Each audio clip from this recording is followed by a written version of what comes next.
Welcome, Queens, to another episode. I have the lovely Ivy with me today, who is behind the Real Recovery UK on Instagram. Incredible account. If you're not following her already, go and do that now. And Ivy uses her own experience with anorexia to help others online with practical tips and affordable resources. So I have Ivy with me today. I'm going to let her introduce herself now, but it's going to be a mixture of Ivy sharing her experience and also a bit of coaching, and so I can support her with her continued recovery. So Ivy, welcome to the podcast. Hi, thank you so much for having me. It's a pleasure. So we'll start with the fun 10 quick fire question vibe. So listeners can get to know your vibe. So question number one, what's your favorite food? I knew this one was going to come. It's literally been my favorite my whole life. So yeah, Awesome. What's your favorite season of the year? definitely spring. Yeah, Spring. Sweet or savory? probably savory. Yeah. Yeah, I would have guessed that with the cheese. Three things that you love. Uh, that's, okay. Um, I love my family, my friends, and Harry Potter. Oh, I love Harry Potter too. What is your favorite episode of Harry Potter? Well, not episode. Which movie is your favorite? Uh, Movie probably Order of the Phoenix, but then book Goblet of Fire. Yes, love those two. Next one, dogs or cats? Neither, because I'm allergic. Oh, are you a people like a baby person? Yeah, I guess so. Yeah. Yeah. Okay, tell us something about you that people who know you might find surprising, if you have anything like that to share. People who know me would find surprising. Yeah. Um,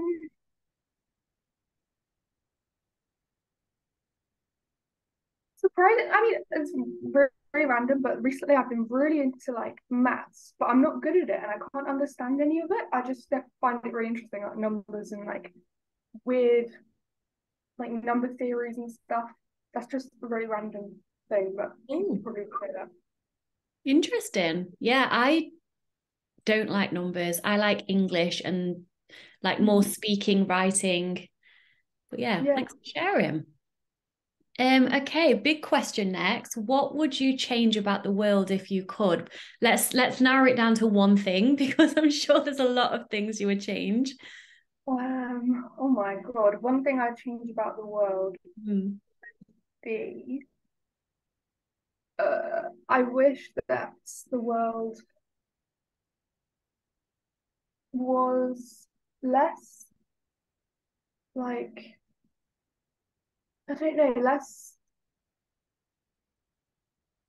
like, I don't know how to explain this, but I wish that it was less sensationalized. Like, I wish that normal things, because for example, in like the news, you only see like really extreme cases of stuff.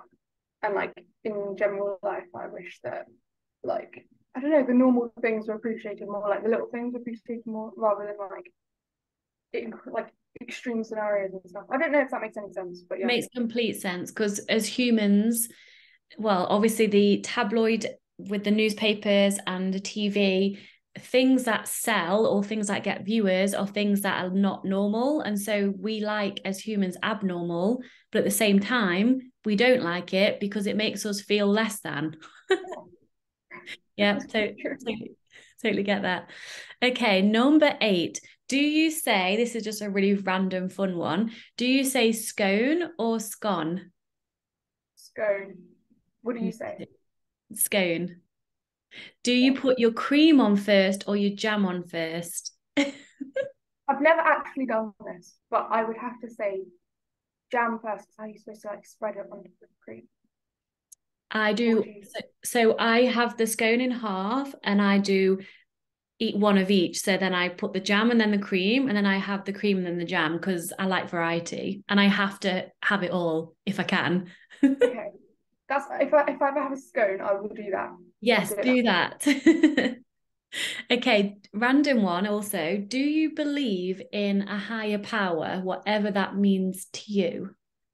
I don't know. I can't say that I do, but I suppose I have like an underlying belief that permeates my life, Mhm. but I wouldn't necessarily say I put any belief in like a higher power as such. Okay, thank you for sharing. And the last question is, what what is your intention if you have one for this conversation? So obviously I know it's going to be a mix of me asking you things and then you asking me things to be coached. Do you have an intention for it for the conversation?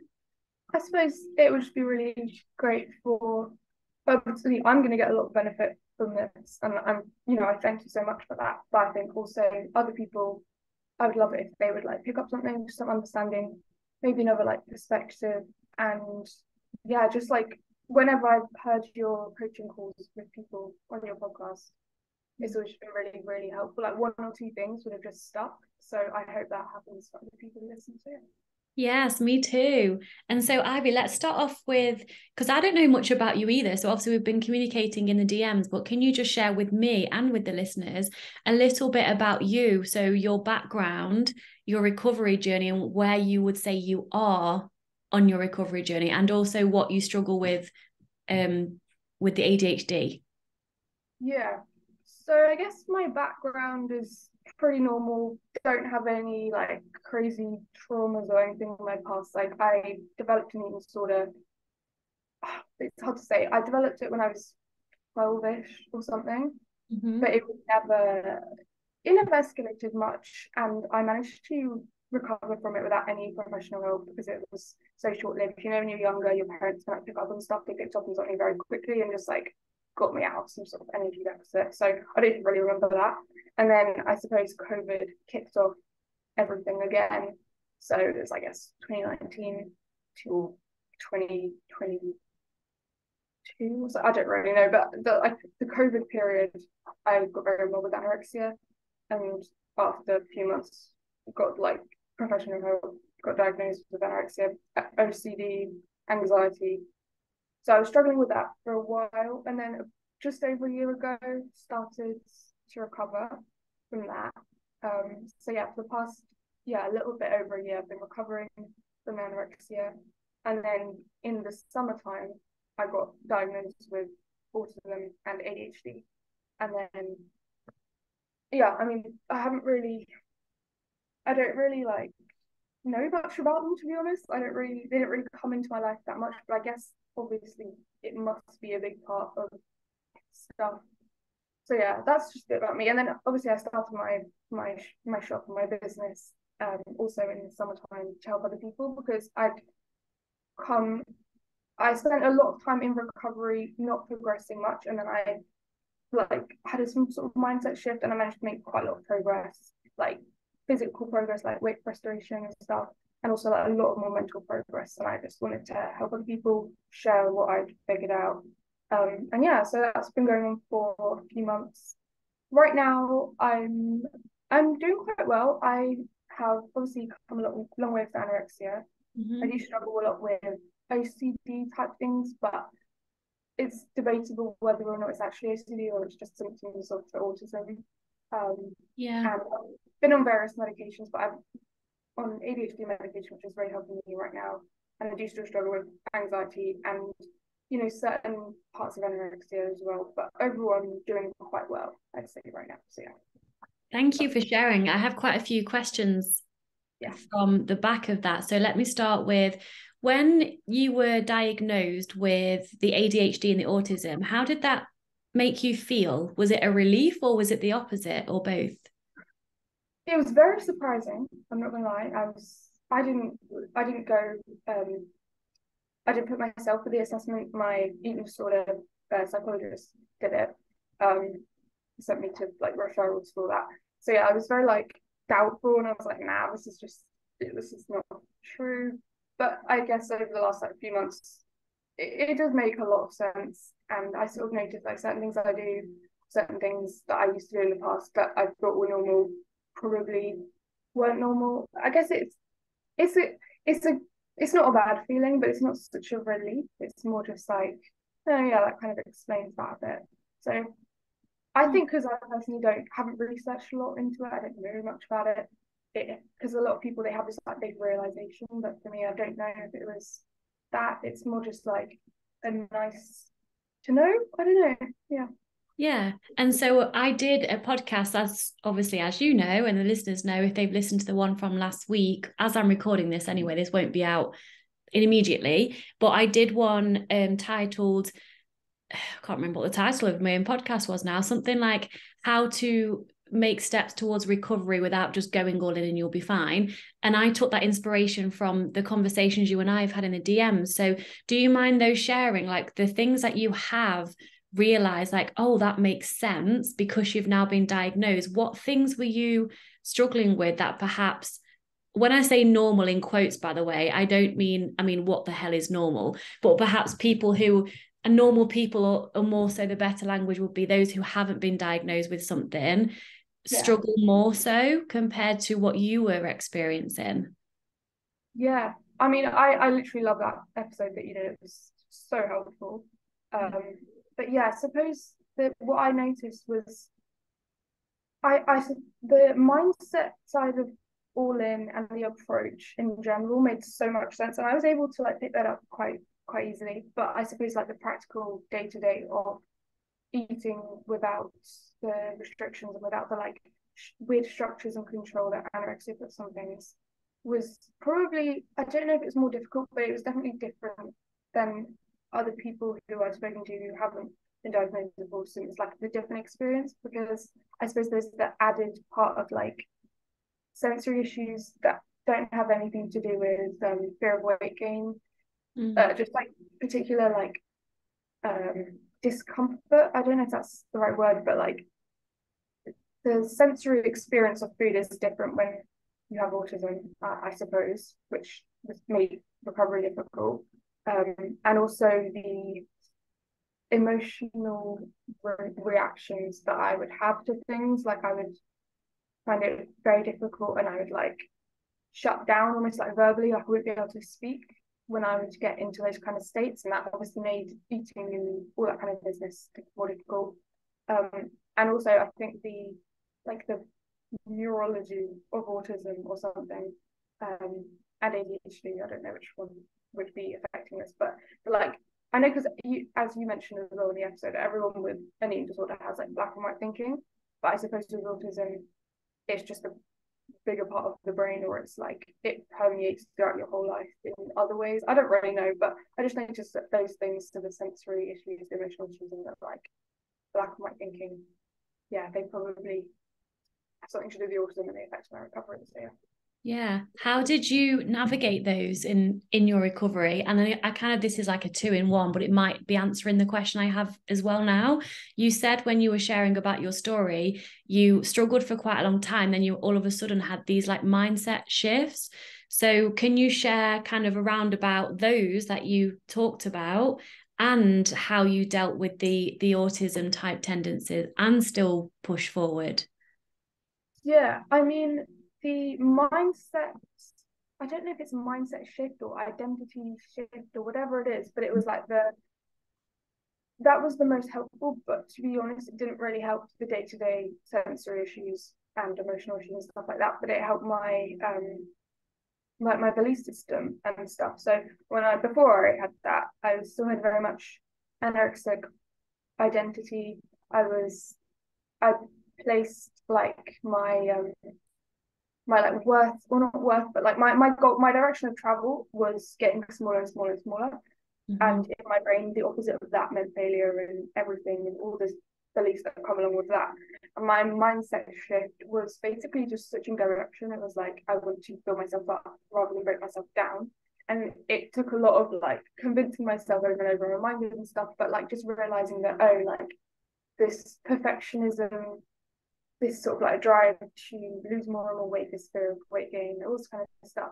That's something that I place on myself. It's not external, it's internal. So I have the power to then flip that around. Like maybe I won't be able to get rid of my perfectionist tendencies and stuff like that, but I can choose what I determine to be perfect for in control or whatever, I get to choose what that is.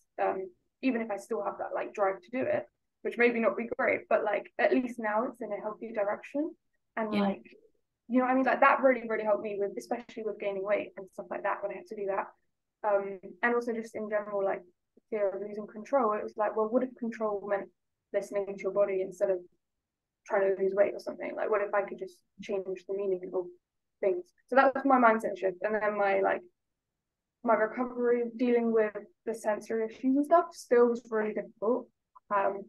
Some of the like black and white thinking was kind of what you mentioned in your last episode about like check boxes and stuff. It was basically just switching basically what you said. It was like switching my my black and white thinking, like this is right, this is wrong. I just changed the definitions of what was right and wrong. Like I haven't actually tackled my fear of being wrong. I've just changed what wrong means. So Yeah. that's great, but it's a good middle ground, and it helps in the day to day. And like the shutdowns and stuff, they still happen, but for different reasons, I guess sometimes. And like dealing with like the sensory issues of being full, I guess it's still a problem, but it's like less of a problem, I guess, just through practice and like certain emotional like coping skills that I have now, like using a weighted blanket or breathing techniques and stuff like that. So yeah. Wow, I loved everything you just said, and I can actually relate to the identity part massively because it's something I do with my clients. Like it's taking your personality and your character traits and your values and all of that and using them for your advantage, not your disadvantage, instead of trying to change who you are as a whole entire person, which can absolutely be done because we can be who we want to be. But if you're a perfectionist, why not use the perfectionist towards recovery instead of keeping you in the eating disorder? So I love that you shared that. And if you was to choose 3 things to share with us, if you had to choose the top 3 things that helped propel you further towards recovery, what would those be? Top 3 things, probably I mean, if I had to like give some advice, like my main pieces of advice, they might be a bit silly, but like first one is actually just remove or reduce the amount of eating disorder related content. And I actually just recorded a podcast episode about this today about like deleting TikTok, for example. And I think just like at least have a break, like just if you find yourself or someone finds himself on Instagram or like maybe has loads of friends with eating disorders or something like that, just like remove it from your life for a bit. That's really, really helped me, like getting off social media. In fact, I'm on a break from Instagram right now, which is again just a nice thing to do, but that kind of thing. So that's my first one. Second one is probably to stop weighing. Like when I stopped weighing myself, that was a big propeller. So yeah, like when I deleted social media and I stopped weighing myself, and third big propeller was probably realizing that this sounds really, I don't know how to say this without sounding really like bad, but it's basically realizing that nothing matters, like literally nothing matters, because the most helpful thing I've ever done for myself was stick on my rule. What's the worst that could happen? And now every single time I get anxious, every single time I would have gained weight and thought that was awful or whatever it may be, like I'll just remind myself, okay, what's the worst that could happen? And then finding a way to deal with the worst case scenario, which never came true anyway. But basically, once I realized that that was like a really good life skill to have, that was probably my third piece of advice: is learn to deal with worst case scenarios, but also know that they won't come true. Sort of thing. Yes. So much wisdom there because that's exactly right. Our brain automatically worries about the worst case scenario and like projects into the future of the worst case scenario. 99.9% of the time, it doesn't happen anyway. But at least if we allow ourselves to go there for a few minutes to be like, okay, if this happened, then what? And you have like a little bit of a backup plan, you can kind of relax into what is a little bit more and then realize it doesn't happen anyway. Yeah, it's helped me so much. That's great. And you mentioned weight gain a little bit with the worst case scenario question.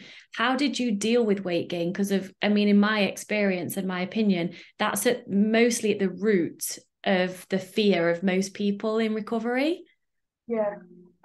Well, I dealt with it.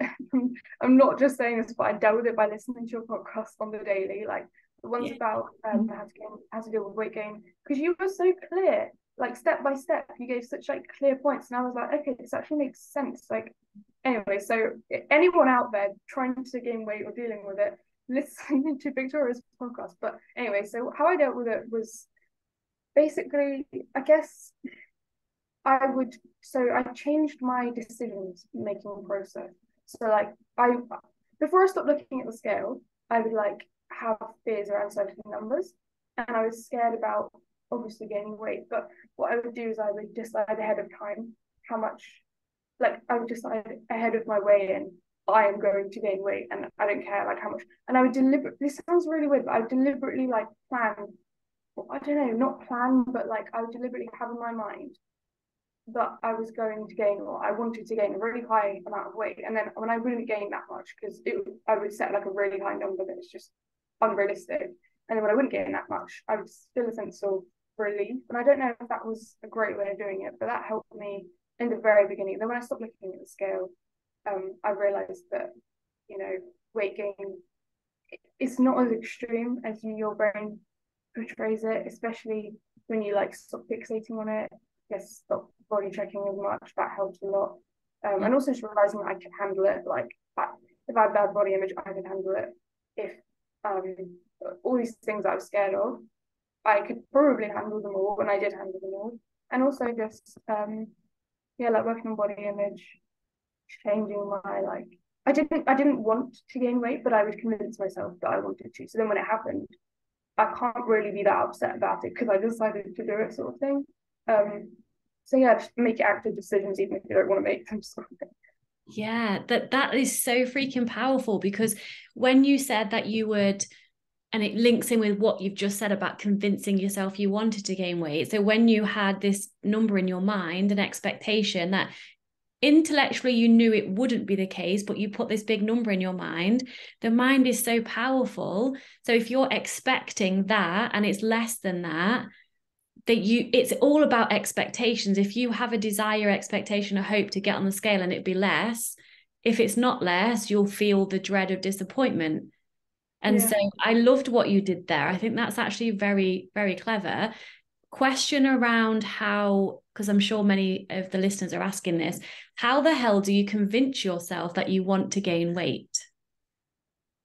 I think it was just for me anyway. I was just like, okay, well, why do I want to lose weight? Like, what do I achieve with that? And for me, it was the becoming better in quotes at anorexia, looking at the perfectionism. But then I realized, come on, like I'm in recovery. Like I don't want to have anorexia anymore. So I guess you do have to have that identity shift before making this Yes. decision. But when I realized that was like, okay, well, the aim isn't to lose weight. And yes, I may be afraid of the opposite, and I may like struggle emotionally. Like intellectually, I sort of figured out that the only logical thing was, I needed to restore weight to be healthy. And also I just thought, okay, well, if this is going to happen anyway, like if I'm going to be eating more because I did want to eat more and I was on a meal plan, I had to eat more, sort of thing. If I'm going to be gaining weight anyway, why didn't I just like have my decisions aligned with it, because I won't be disappointed, sort of thing. So it was kind of like preempting that, oh crap, this is going to happen anyway. Like at least let me just get on board rather than be fighting it. I think that's how I decided that. It wasn't like, oh, I really want to gain weight because of X, Y, and Z. It was mainly just like it's going to happen anyway. You've got to get on board. So yeah. Yeah, I see. When you said that, I have random visions come to me. I see a train, and before you lined up with your identity of like being recovered, I see that you were at the end of the train, you were attached by a chain and you were like flying but being pulled along by this train unwillingly. Whereas when you said you decided instead to actually go through the door, walk through the door of the train and find a comfy seat in first class and sit your ass down on said train. I love this. I can see this too now. This is such a great vision.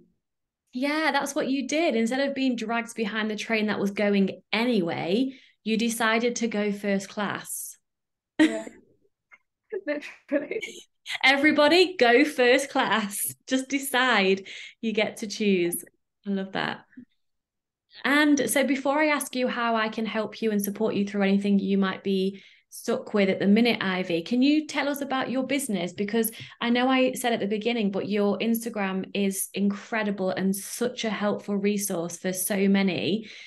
And it's grown really quickly if you've not had it for that long. So tell us like why, what, like I know you have your fingers in a few pies as well from looking at your link. So tell us about that. Yeah, I mean, I started the business basically just selling one thing because I made these like flashcards and it was based and I made them for myself originally because basically a million times a day I'll be asking my therapist, my parents, everyone the exact same things like, am I eating too much? Or oh my God, what if this happens? What if this happens? What if this happens? Or always just eating sort of thoughts. So I basically wrote them all down and then wrote on the back what I knew that people would say to me, what things that I found helpful for those particular things in the moment. And like I'll just carry it around with me because the anorexia is so like controlling and so throws doubt everywhere all the time, like 24/7. So even if you know something to be true, just forget it almost instantly after being told it. So I just carry these like flashcards around with me. And I thought, oh my God, this is literally so helpful. Why aren't they a thing? So I just made them a thing and sold them. And then I did the Instagram just to basically like promote it. But then the Instagram ended up being something just on its own. Like I love it so much. I just write stuff that I like think other people could find helpful, share it, and then talk to people to know, yeah, it's just doing its thing. And then obviously that just snowballed and now I make like worksheets and stuff that from like my journals and my journaling stuff to basically all the stuff that helped me, I've like made it into a thing to help other people. So yeah. Yeah, that's amazing. And they can buy it on Etsy. Obviously, I'll put everything linked under here, but they can get it through your Instagram. Do you have like a link where they can purchase these recovery resources? Yeah, I do. It's Yeah, on the tree, but yeah. awesome. And you have your own podcast as well? Yeah, I do. That's more recent. It's on like episode 9 now or something, but it's basically just because I write too much on my Instagram posts and I feel like no one's gonna read all that, so I have to like speak it out now. But yeah. And what's the title of your podcast? I think it's just real recovery. Yeah, I don't even know. Oh my God. Yeah. It's real recovery. Everything's either real recovery or real recovery UK. Yeah. Yes, I assumed it would be, but I just thought I'd check. Thank you. And so, Ivy, I would love to do a bit of coaching with you if you, I mean, you sound like in a really good place, but we all have our own things that we're working on, right? So, how can I best support you? Is there anything that you're struggling with at the moment that I can ask you questions around? Yeah, I mean, probably there's quite a lot of things to be honest, but I guess because of your expertise, it's more useful for me to ask for help about like um probably stuff around like self-worth and um like I don't know. I feel like there's I don't really know. Like it's hard to ask. I don't really know basically. What would Well, you let how would me. you go into this? So already you've given me something because you've used the word self-worth and that you've said that for a reason. So what does self-worth mean to you? So if an alien from outer space came down and said, Ivy, what does self-worth mean? How would you describe it? Like how you think you are doing, like how like if I guess how you value yourself as a person, like how much respect you have for yourself. Mm. And there's no right or wrong here. I'm just curious to see where your reality is with what self-worth means to you. So self-worth to you means to honor yourself, to value yourself, to respect yourself. Yeah, I guess trust yourself as well. That's what I struggle with, self-trust. Yeah. Mm. And so before I ask you about self-trust, do you think there is a difference, and if so, what, between self-worth and self-esteem? I wouldn't have thought so. So self-esteem is how you perceive yourself to show up in the world that everything is external. So a self-esteem would look like you have confidence in yourself to do your job well, or if someone put you to do a task, you would have the self-esteem to know that you'll just figure it out. I guess it's very much intertwined with confidence. So esteem is everything outside. Worth is everything inside, internally. So it has nothing to do with the external world. It's all intrinsic. It's knowing that you're worthy, you're deserving, just because you're alive, which can be really hard to grasp as humans because we're so used to feeling like we need to do things in order to be worthy, but you already are worthy. And Brene Brown, you must, if you're an avid listener of my podcast, which I know you are, but I feel like I want to repeat this quote from the incredible Brene Brown. I don't know if you've heard me say it before, Ivy. And she says, why are we all hustling so hard for our worthiness when all we have to do is claim it? Yeah, that's a good quote. Right. And so if you like won the lottery and you went to claim your winnings, like how would you do that? Okay. You would probably pick up the phone. I mean, God knows how you claim it, but you'd physically go and get it because it's yours. Mm-hmm. So the same is with self-worth. Like this is why it's quite hard to describe because it's not like a tangible action step kind of thing. It's just deciding, or more so remembering, because you already are worthy. It's deciding to remember that, wait, I'm alive, I have life within me, I've been born, I'm a human, so therefore I'm as worthy as anybody else that has been born. It doesn't have anything to do with achievement. That's self-esteem. Self-worth is knowing you're just worthy because you are. And so if you was to mark your self-worth out of 10, with 10 being you just know that you're innately worthy without having to like do something to earn something, where would you mark yourself? I mean, I'd like to say just like 10. I don't know. I'd like to believe that. I just feel like the things I say and the things I do just don't stack up with that. And like my thoughts just don't. They're very like. I always feel I'm doing something wrong. So I don't know out of 10, maybe like 3, to be honest. Because I always feel like I'm doing something wrong. Yeah, so thank you for your honesty because it can and it will get to a 10.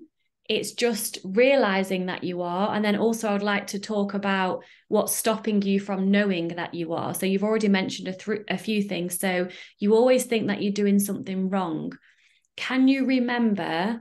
And doesn't matter if you can't, but anything that comes to your mind when I ask you this question, can you remember the first time, perhaps as a child, where you felt that feeling of like, oh, I'm doing something wrong?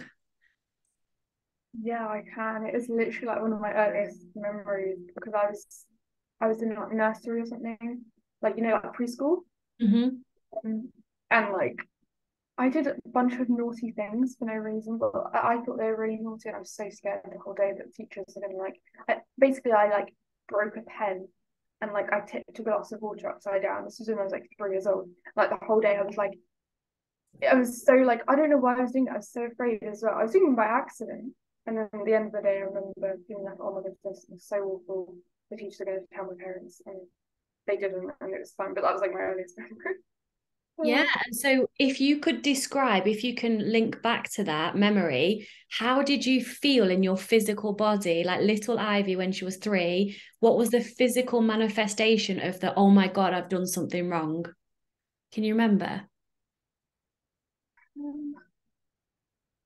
I remember like doing this. I remember like clenching my fists, but I don't remember like how I felt physically.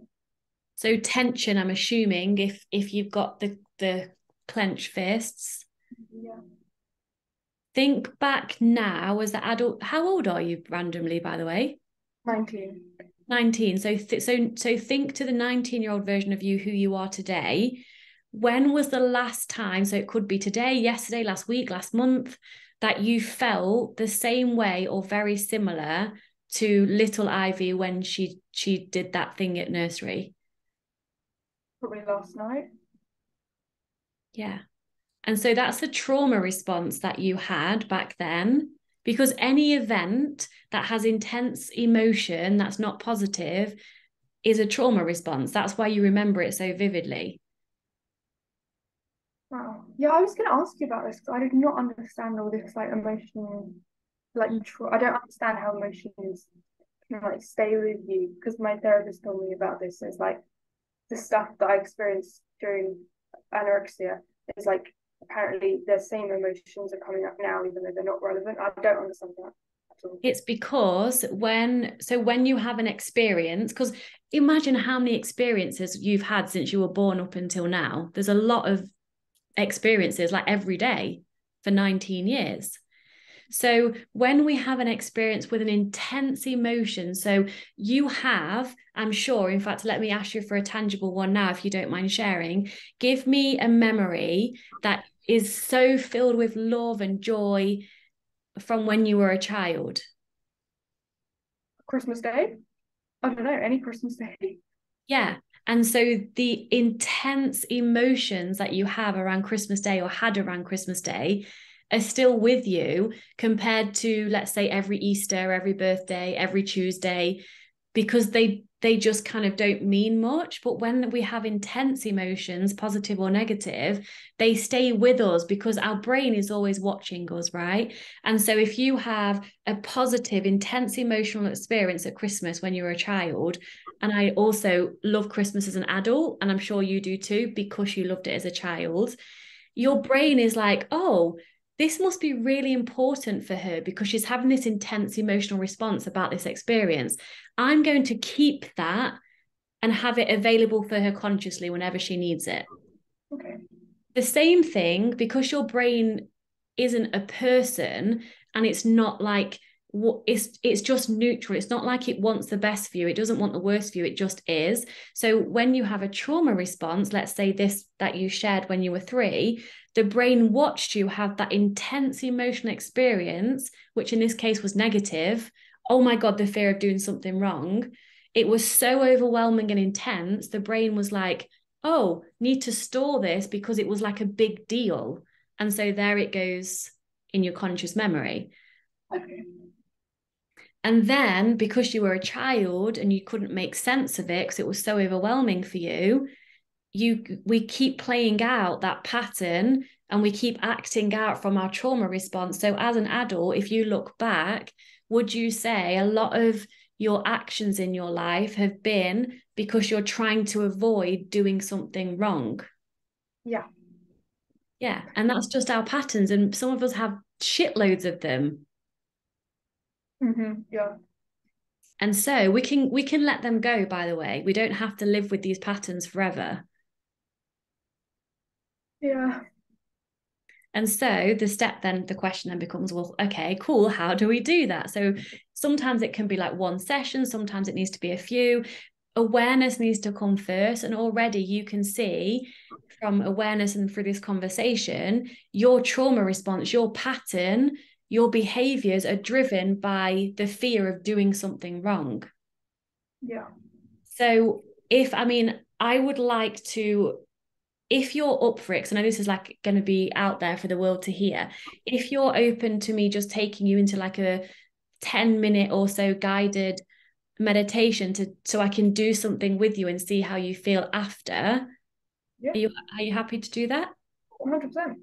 Oh, because they can't see you anyway, actually, because everyone who's watching the YouTube, you've literally got my face the whole time. I do apologize, but I just wanted to keep that separate to her business. And obviously I honor that. So no one can see you anyway, Abby, apart from me. So whenever you're ready, just get comfortable. And everyone following along can do this at the same time if you're able to. But obviously, I'm going to be talking specifically to Ivy's situation. So you can also just go along with it. So when you're ready, just get comfortable. You can lie Okay. down or sit up, whichever you prefer. Okay, I'm pretty comfy. Yeah. Okay, good. And then just close your eyes when you feel ready. And I usually also close my eyes and keep them closed. Okay. And I just want you to connect to your breath without changing your breath in any way. So just notice where you feel your breath the most. Allow your stomach to be soft. So many of us with healed eating disorders or eating disorder recovery, we were always like clenching our stomachs in. Just allow your stomach to be soft and round and relaxed. And now I want you to imagine a safe space that you feel really comfortable in. And I'm going to ask you some questions, and I do want you to say out loud to me, just so I know that you're having this vision for yourself. So whereabouts are you in this safe space? I'm outside under a tree. Okay, what's the weather like? Sunny, but like not too hot. Are there any clouds in the sky? No, not really. Well, a couple, but yeah. Can you see any flowers nearby? No, but like just lots of grass, long grass, And can you smell anything? grass, And can you hear anything? sort of like wind, but not too strong. And what can you feel either on your skin or on your hair? Kind of like yeah, like really really soft wind, and like just kind of grass and I guess tree bark and stuff. Hmm. Okay, so just be in the feeling of that vision and know that this is your safe space. So whenever you need at any time, you can always come back to this space. Okay. And now I want you to allow your imagination to go back to that time at nursery when you were 3 years old. So you can be watching this on a TV screen, actually. So magically, in your safe space, this TV just appears in front of you. It might not go with the environment, but there it is. We get to create what we want.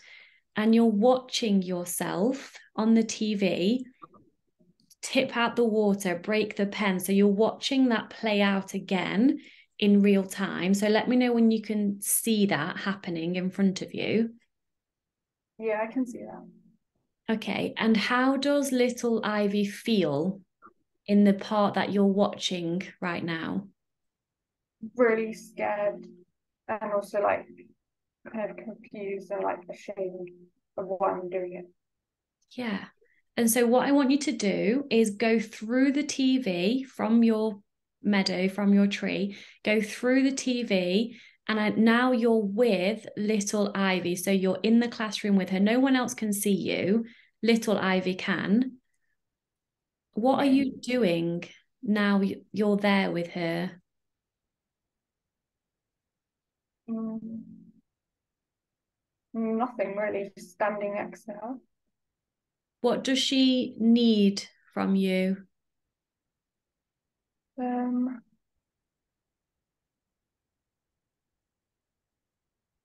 I don't know. I suppose I could tell her that it's not that big of a deal and she doesn't need to worry too much.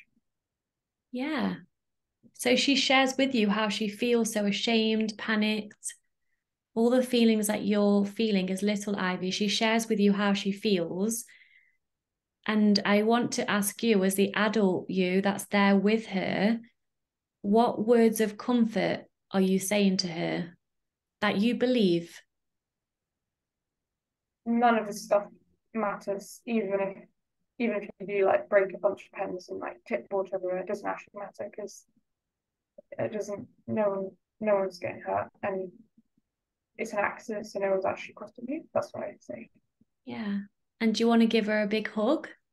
Yeah, Yeah, so in your mind's eye, give her a big hug and just let her cry if she wants to cry or whatever she wants to feel and express. It's safe for her to do so, and you're hugging her as she's expressing. okay. And now ask little Ivy how she's feeling in that moment. I think she's probably feeling like relief. Relieved, yeah. And is there anything else that you want to say to her before you go back to your safe space?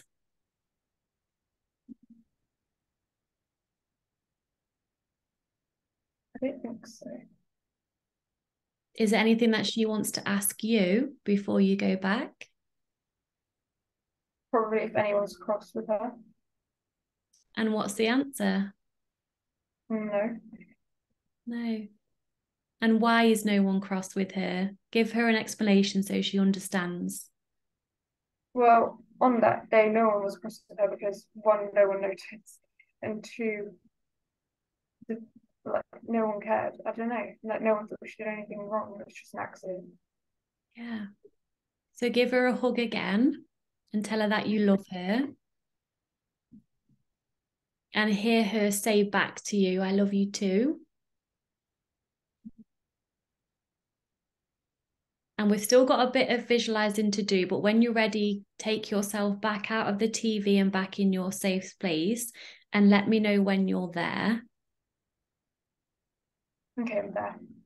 Okay. And then now I want you to just allow yourself to almost like float up out of your body, and you can see a timeline of your life. So it's like you're looking down on your life that's already happened. So let me know when you can kind of either connect to that vision or see the vision or just feel into where I'm going here. Yeah, I think so. Okay. And what I want you to do is go back in time to the moment that you've just been and witnessed again. So when you were 3 years old in that nursery, and just very loosely look down on your timeline as your timeline is very slowly moving forward as you're getting slowly older and older. But as you're watching your life play on this timeline in front of you, you're noticing that because you cleared that trauma, you're no longer acting from the place of, am I doing something wrong? And so you get to change history. I know this sounds a bit weird, but bear with me. You get to now change your life as you know it, but having no longer been acting from that traumatic place of, oh my gosh, have I done something wrong? Am I doing something wrong? So just whatever comes to you as you're looking down on your timeline, allow things to change because you no longer have that trauma of doing something wrong. So you don't have to say out loud, but I'll just give you some prompts for visions of ages. So fast forward very slowly until you're the age of like 4, and then 6, and just look down as if it's a movie and just watch what you're doing. You're around 8 years old now. Now you're around 10, and you're changing your life. You're no longer acting from that place of being scared you've done something wrong. So notice what you're doing differently. Now you're about 12, about 14. Notice how prominent like your life is different, how you feel. Perhaps you've not had any eating disorder but at this point.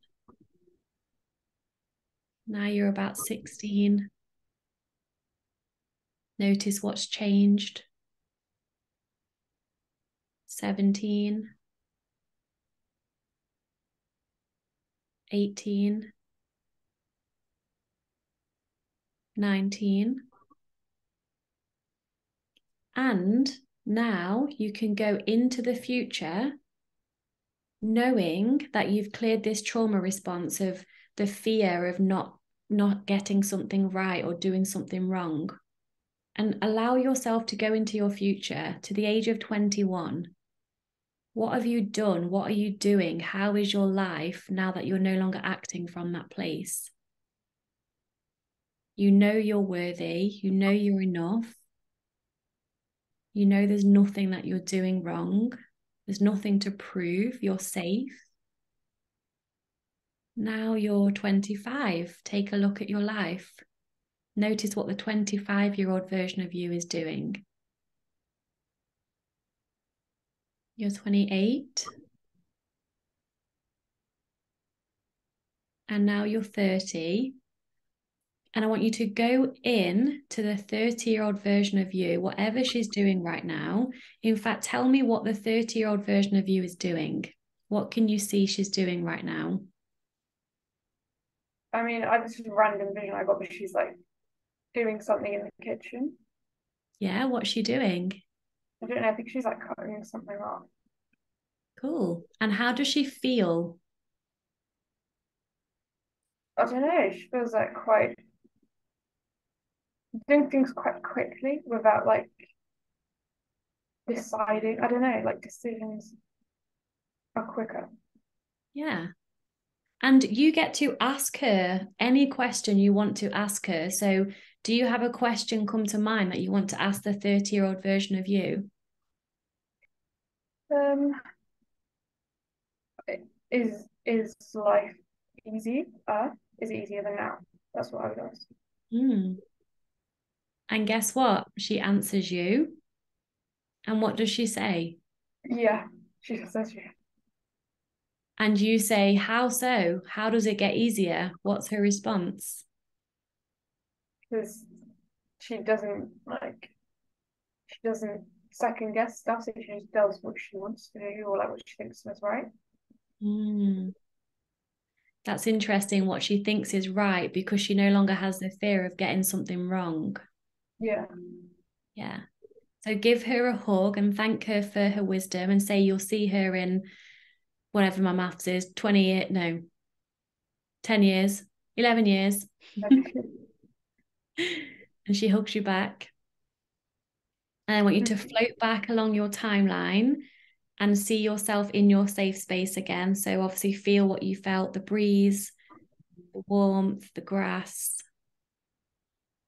And I want you to take everything that you've learned about yourself through this experience, feel the clearness of clearing that past trauma, really feel into the self-trust to make decisions from a place of ease with no fear of getting it wrong. And whenever you're ready, you can open your eyes and come back. That was really interesting. Yeah.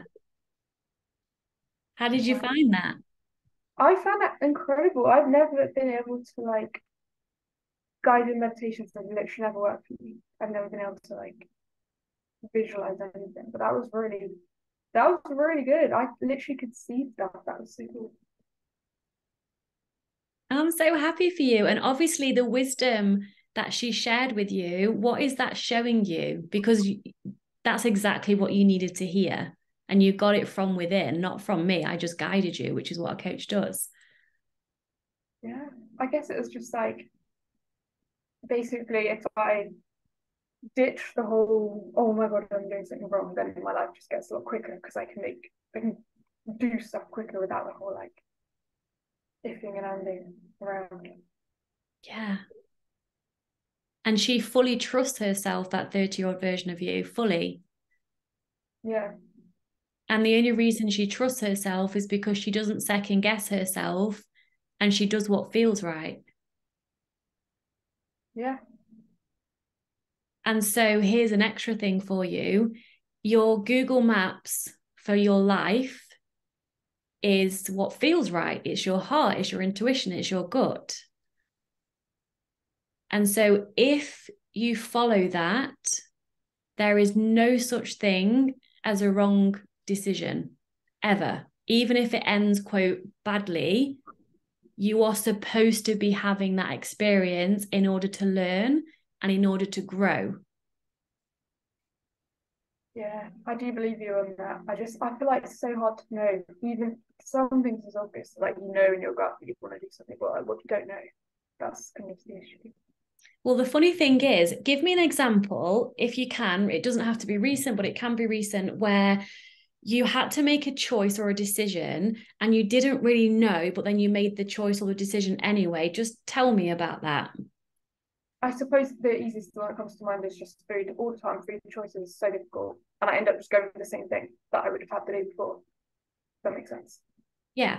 And so, do you see that looking back in hindsight now, do you see those choices as the wrong choice? I think some of them probably have been. How I mean, so? like restrictive choices that I would have just made because I would be too worried that I would literally not have known what I wanted to eat, and then I would have just gone with something that I would have had the day before, even if it wasn't like I don't know, even if it wasn't enough, or even if it like was I don't know. So, But then if I guess the time they're right, they're the good choice because it's just I don't know easier and what I want. But like yeah, I don't know. exactly right. So, with this, because as an example that you've given, you're perhaps reflecting that it might have been a restrictive choice. Take a moment to feel into a choice that's driven or born from restriction. Does that feel right or wrong?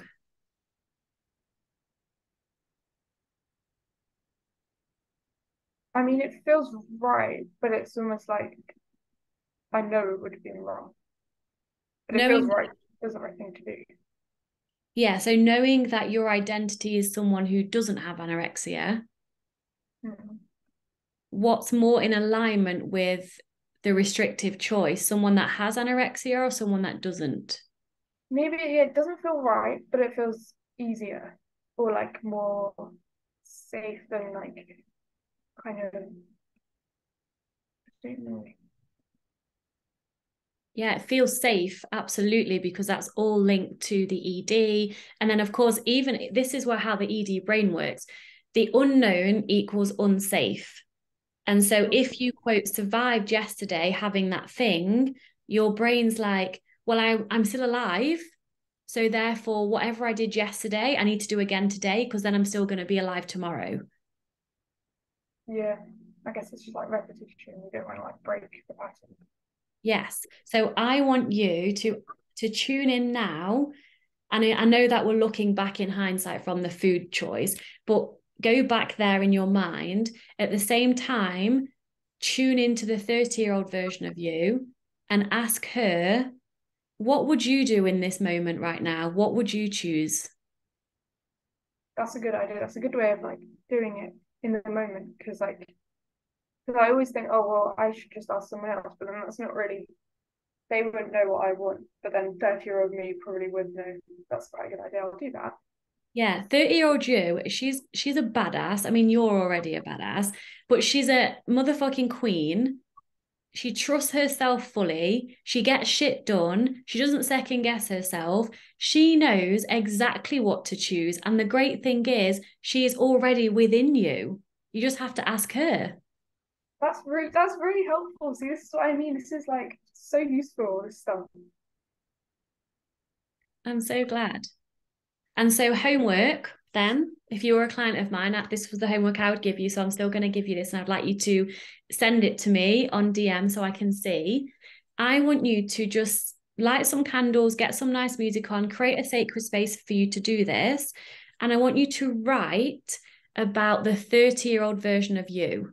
Write how she thinks, how she feels, how she acts, how she behaves, because she is the future higher version of you that you get to be now in every moment. And if you're unsure, you say to yourself, what would she do? And then literally do that. And before you know it, you will be her and you do not have to wait until you're 30. The reason I chose 30, well, one, because my intuition stopped there and I just listened to my intuition. And two, I feel for you. It's an age where you see that she's got her shit together. You see that she trusts herself. That's so interesting that you say that because I've used this kind of thing in the past. I think of my recovered self and I do what they do, but my recovered self is not that much older than me, so maybe it does need that like distance of 30. That's like Yeah. really really interesting. I've literally never thought about that. Yeah. So there you go. I want to see the 30-year-old version of you. Who tell me who she is. Tell me who that woman is in detail. And then she's going to be your North Star throughout. It doesn't even have to be recovery related, it can be life related. But you need to get clear on who she is first. And then that's the identity level. And then every choice will be easy. Wow. Okay then, I will. I'll do that. Good. And I can't wait to see it. Yeah, no, I will. I'll send that to you. Thank you, Ivy. And thank you so much for being on here. This has been wonderful because you've shared your wisdom and that has helped so many, I'm sure. And you've enabled me to support you. And I hope from doing that, so many people as well. So thank you for being here. I appreciate you. Thank you so much for doing this. It's literally amazing. Like the amount of stuff you give out for free is absolutely amazing. And like you literally so many people that listen to this, if they're anything like me and literally have their life saved by your podcast and your wisdom, and it's just honestly so grateful. Like you have no idea. Thank you. receive that fully, because this is exactly what I want to do for the world. So Ivy, thank you for saying that. I really appreciate you. Thank you so much. All right, my love, Bye-bye. you're welcome. I will see you in the DMs, and of course I will tag you everywhere, and then people can come and find your amazing account and you can support them that way. Cool. Thank you so much. Right. Lots of love. Have a beautiful weekend. Bye-bye. Thanks, Ivy. Bye.